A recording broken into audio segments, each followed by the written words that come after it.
उत्तर प्रदेश के एक छोटे से गांव में सुखपुर में रामदीन अपनी पत्नी सावित्री, बेटे मोहन और बेटी राधा के साथ रहता था। रामदीन बहुत गरीब था। उसके पास थोड़ी सी जमीन थी जिससे घर का खर्च बड़ी मुश्किल से चलता था। मिट्टी का छोटा सा घर था जिसके आंगन में एक पुराना नीम का पेड़ लगा था। लेकिन उस छोटे से घर में प्यार की कोई कमी नहीं थी। राधा अपने पिता की सबसे लाडली बेटी थी। सुबह होते ही वो माँ के साथ घर के काम में हाथ बटाती और फिर पिता के लिए खेत में खाना लेकर चली जाती। रामदीन उसे देखते ही मुस्कुरा देता। आ गई मेरी बिटिया। हाँ बाबा, आपके लिए खाना लाई हूँ। तो खुद खाना खाती है या बस अपने बाबा को खिलाने के लिए पैदा हुई है? राधा हंसकर कहती है, पहले आप खाइए, फिर मैं खा लूँगी। रामदीन प्यार से उसके सिर पर हाथ फेरता है। बेटी, तू हमेशा खुश रहना। राधा हंसकर पूछती, बाबा मैं कभी आपसे दूर थोड़ी ना जाऊंगी। रामदीन मुस्कुरा देता है, लेकिन उसके मन में एक बात होती, एक दिन यही बेटी इस घर से विदा हो जाएगी। राधा बचपन से ही बहुत समझदार थी। घर में पैसे की कम होती, लेकिन वो कभी कोई जिद नहीं करती। एक बार गांव की दूसरी लड़कियां मेले में नई नई चूड़ियां पहनकर गईं। राधा भी चूड़ियां लेना चाहती थी। उसके पिता से कुछ नहीं कहा। शाम को रामदीन घर आया तो उसने देखा कि राधा चुप बैठी है। क्या हुआ बिटिया? कुछ नहीं बाबा। मुझसे झूठ? राधा ने धीरे से कहा, सब लड़कियां मेले में गई थीं, मेरे पास चूड़ियां नहीं थी। रामदीन का दिल भर आया। उसने अपनी जेब टटोली, उसमें सिर्फ 20 रुपये थे।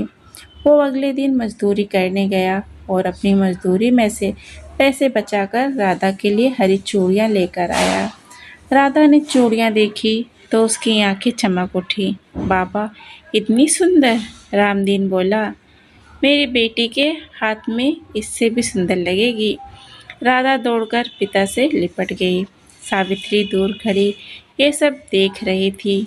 उसने मुस्कुराकर कहा, आप बेटी को बहुत प्यार करते हो।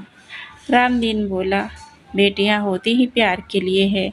शादी की बात, समय बीतता गया। राधा अब जवान होने लगी थी।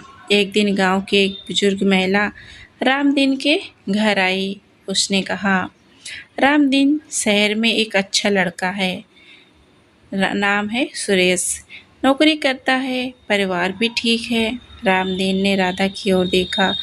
राधा शर्म से अंदर चली गई। कुछ दिनों बाद सुरेश का परिवार राधा को देखने आया। सुरेश शांत स्वभाव का था। उसकी माँ कमला देवी थी और पिता श्यामलाल। परिवार ने राधा को पसंद कर लिया। शादी तय हो गई। लेकिन रामदीन के सामने सबसे बड़ी चिंता थी शादी का खर्च। उसके पास पैसे नहीं थे। रात को वो अपनी पत्नी से बोला, सावित्री, बेटी की शादी है, मैं चाहता हूँ कि उसे अच्छे से विदा करूँ। सावित्री बोली, हम गरीब हैं, लेकिन बेटी को प्यार से विदा करेंगे, यही हमारी सबसे बड़ी दौलत है। रामदीन ने अपनी जमीन का एक हिस्सा बेच दिया। सावित्री ने अपनी पुरानी चांदी की पायल बेच दी। मोहन ने भी अपनी छोटी सी बचत पिता के हाथ में रख दी। राधा को इन बातों को पता नहीं था। शादी और विदाई, आखिरी वो दिन आ ही गया। राधा दुल्हन बनकर बैठी थी। माँ उसे बार बार देख रही थी। मेरी बेटी आज कितनी सुंदर लग रही है। राधा माँ से लिपट गई। अम्मा, मैं आपको छोड़कर कैसे जाऊंगी? सावित्री ने आंसू छिपाते हुए कहा, बेटी, हर लड़की को एक दिन अपना घर छोड़ना पड़ता है, लेकिन याद रखना, ये घर कभी तेरा नहीं छूटेगा। विदाई के समय राधा पिता से लिपट गई।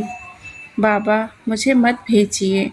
रामदीन की आंखों में आंसू बह निकले, लेकिन उसने खुद को संभालते हुए कहा, बेटी, आज तू हमारे घर से जा रही है, लेकिन मेरा आशीर्वाद हमेशा तेरे साथ रहेगा। और जब भी तुझे लगे कि दुनिया में तेरा कोई नहीं है, सीधे अपने मायके चले आना। राधा रोते हुए बोली, बाबा, क्या सच में कभी भी आ सकती हूँ? रामदीन ने कहा, बेटी, इस घर का दरवाज़ा तेरे लिए कभी बंद नहीं होगा। राधा की विदाई हो गई। ससुराल का पहला दिन। ससुराल में राधा का स्वागत हुआ। शुरू में सब ठीक था। सरोज भी उसका ध्यान रखता था, लेकिन कुछ ही दिनों बाद राधा को समझ आने लगा कि उसकी सास कमला देवी बहुत सख्त स्वभाव की है। एक सुबह कमला देवी ने कहा, राधा, हमारे घर में बहू सुबह सूरज निकलने से पहले उठती हैं। राधा बोली, जी माँ जी, और सुबह जल्दी उठकर घर का काम करने लगी। वो किसी काम की शिकायत नहीं करती, लेकिन उसे अपने मायके की बहुत याद आती। सुबह माँ की आवाज़, पिता का खेत जाना, भाई का उससे लड़ना, नीम के पेड़ के नीचे बैठना, सब कुछ उसे याद आता। एक दिन उसने सुरेश से कहा, मुझे माँ बाबा की बहुत याद आ रही है। सुरेश बोला, कुछ दिनों बाद तुम्हें मायके ले चलूँगा।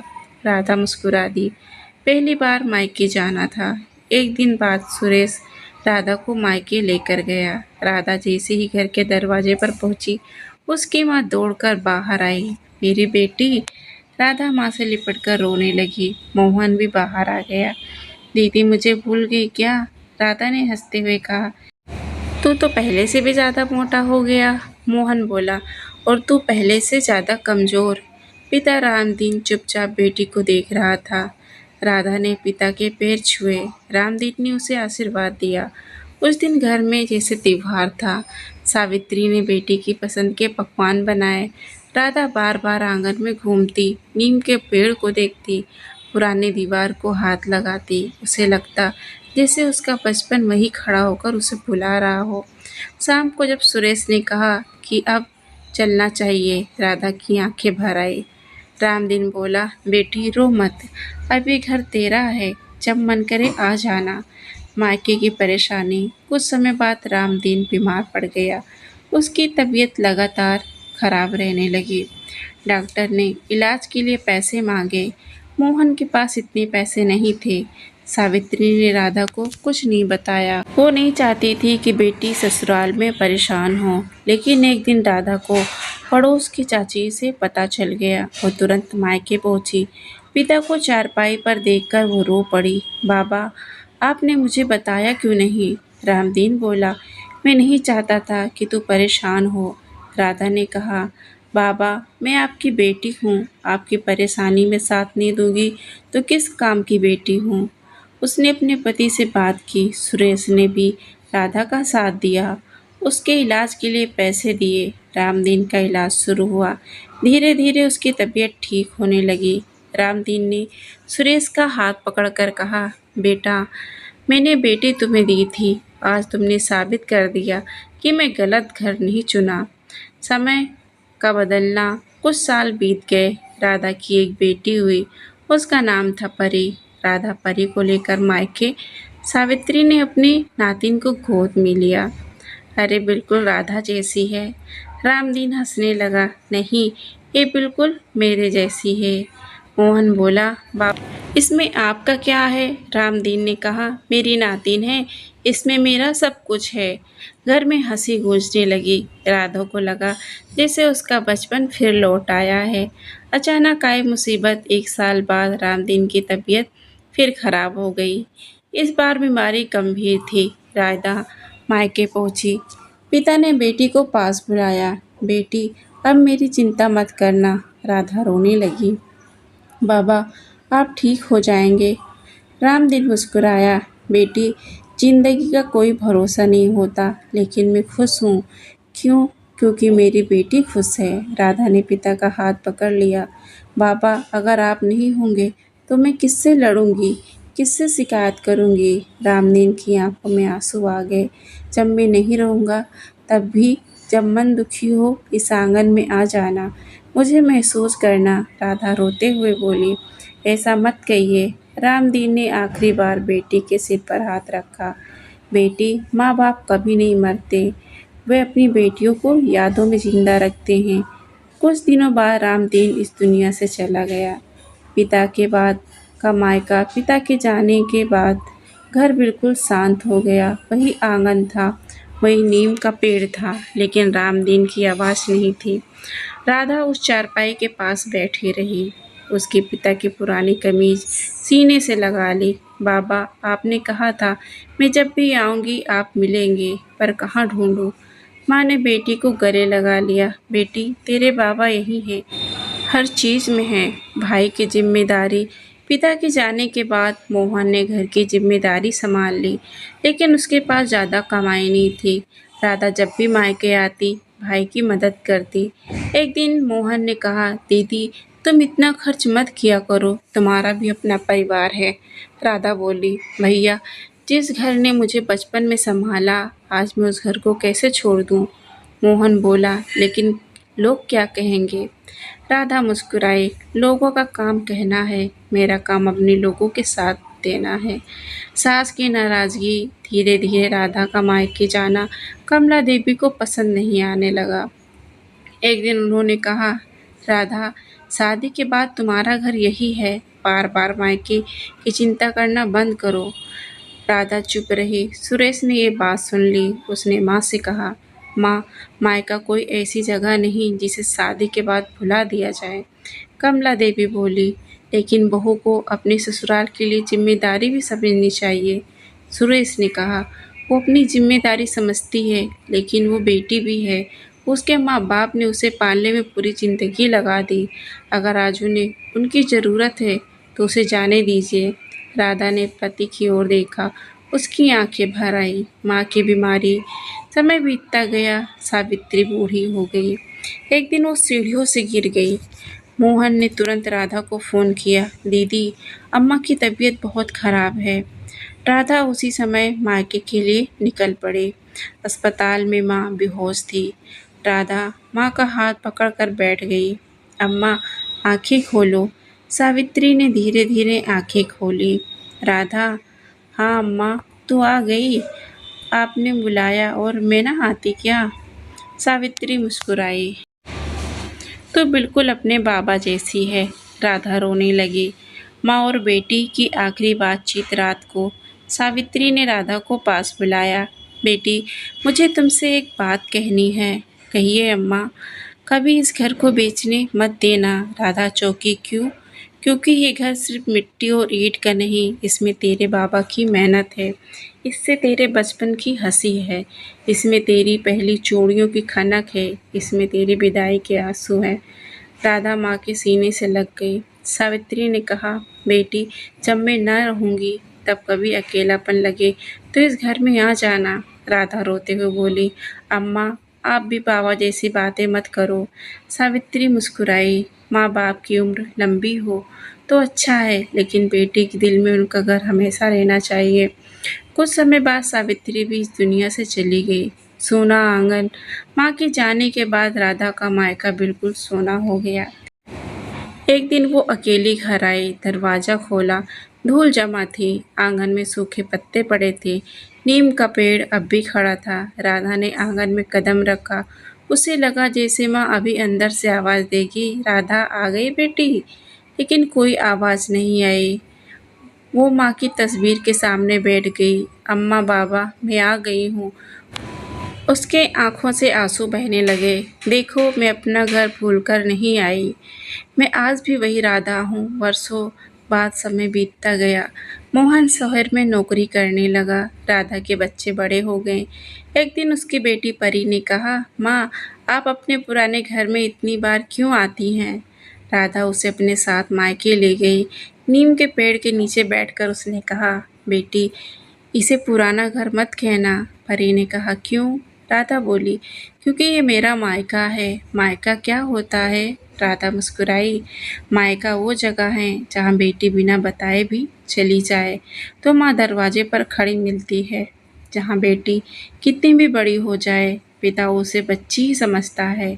जहाँ भाई से लड़ाई भी होती है और वही भाई सबसे ज़्यादा रक्षा भी करता है। परी ध्यान से सुन रही थी। राधा ने कहा, मायका वो घर है जहाँ बेटी अपने दुख छिपा नहीं पाती, और अगर माँ बाबा ना हो तो। राधा कुछ पल चुप रही, फिर बोली, तब मायका दीवारों में नहीं, यादों में रहता है। एक साल बाद रक्षाबंधन पर राधा अपने भाई के घर पहुंची। मोहन ने दरवाज़ा खोला। दीदी, राधा ने राखी निकाली। बैठ जा, आज भी मैं तुझे वही छोटी सी राखी बांधूंगी। मोहन हंस पड़ा। दीदी, बचपन में तू राखी बांधकर मिठाई भी खुद खा जाती थी, अब भी खाओगी? दोनों हंसने लगे। राधा राखी बांधते समय राधा की आंखों में आंसू आ गए। मोहन ने पूछा, क्या हुआ? राधा बोली, आज बाबा होते तो कितना खुश होते। मोहन भी चुप हो गया। दोनों भाई बहन कुछ देर तक नीम के पेड़ को देखते रहे। फिर मोहन बोला, दीदी, बाबा ने एक बात कही थी। क्या उन्होंने कहा था? राधा चाहे कितनी भी दूर चली जाए, उसका घर हमेशा यही रहेगा। राधा की आंखों से आंसू बहने लगे। उसने कहा, भैया, बाबा सही कहते थे, मायका कभी खत्म नहीं होता। कुछ समय बाद मोहन ने पुराने घर की मरम्मत करवाई। दीवारों पर नया रंग हुआ, आंगन साफ हुआ, लेकिन उसमें नीम के पेड़ को नहीं कटवाया। उसने कहा, इसे रहने दो, दीदी का बचपन इसी पेड़ के नीचे है। जब राधा ने ये सुना तो उसकी आंखें भर आई। वो मायके पहुंची। दरवाजे पे खड़ी होकर उसने अपने घर को देखा। उसे पिता की आवाज़ सुनाई दी, आ गई मेरी बिटिया। उसे माँ की आवाज़ सुनाई दी, पहले खाना खा ले। उसे भाई की आवाज़ सुनाई दी, दीदी, मेरी चीज़ मत छूना। राधा मुस्कुराई, आंखों से आंसू निकल रहे थे। उसने घर की मिट्टी उठाई और माथे से लगा ली। धीरे से बोली, मायका वो जगह नहीं जहाँ बेटी सिर्फ पाती जाती है। मायका वो जगह है जहाँ बेटी का बचपन हमेशा उसका इंतजार करता रहता है। तभी उसकी बेटी परी ने पीछे से आकर उसका हाथ पकड़ लिया। माँ, आप रो क्यों रही हो? राधा ने आंसू पोंछे और मुस्कुराकर कहा, खुशी के आंसू हैं बेटी। कैसी खुशी? राधा ने घर की ओर देखते हुए कहा, इस बात की खुशी कि मेरे माँ बाबा आज भी मेरे पास हैं। परी ने कहा, लेकिन नाना नानी तो नहीं है? राधा ने उसकी ओर देखकर कहा, है बेटी, इस घर में है, इस नीम की छाँव में है, मेरी यादों में, सबसे ज़्यादा मेरे दिल में है। हवा चली, नीम के पत्ते हिले। राधा ने आंखें बंद कर ली। उसे ऐसे लगा जैसे उसके पिता फिर से कह रहे हों, बेटी, जब भी मन उदास हो मायके चली आना। राधा मुस्कुराई और उस दिन उसे समझ आया, बेटी की शादी हो सकती है, उसका घर बदल सकता है, उसकी ज़िंदगी बदल सकती है, लेकिन मायका उसके दिल से कभी नहीं निकलता। क्योंकि मायका सिर्फ एक घर नहीं होता। मायका माँ की ममता, पिता का प्यार, भाई की शरारत, बचपन की हंसी और उन अनगिनत यादों का नाम है जिन्हें कोई उम्र कभी मिटा नहीं सकती। वीडियो देखने के लिए बहुत बहुत धन्यवाद।